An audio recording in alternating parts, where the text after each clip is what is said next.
யாவருக்கும் இயேசு கிறிஸ்துவின் அன்பின் வாழ்த்துக்கள். கர்த்தர் நல்லவர், அவர் கிருபை என்றும் உள்ளது.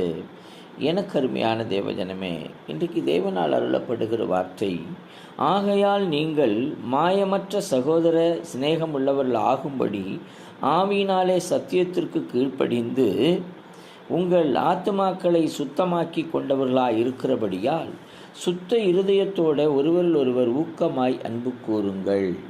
ஆம் பிரியமானவர்களே, ஊக்கமாய் அன்பு கூறுங்கள், ஒருவருக்கொருவர் மாயம் இல்லாதபடி. ஆமேன். மாயக்காரரை போல அன்பு செலுத்தாதீர்கள் இருங்கள். ஊக்கமாய் அன்பு செலுத்த வேண்டும், உண்மையாய் அன்பு செலுத்த வேண்டும், சாவியினாலே சத்தியத்திற்கு கீழ்ப்படிந்தவர்களாய் இருக்க வேண்டும் என்று வேதம் சொல்லுகிறது. ஆனால் இன்றைக்கு நம்முடைய வாழ்க்கையில் நாம் எப்படி இருக்கிறோம்? ஆராய்ந்து பாருங்கள், நிதானித்து பார்த்து தேவனிடத்தில் வாருங்கள். கர்த்தர் உங்களை ஆசீர்வதிப்பாராக.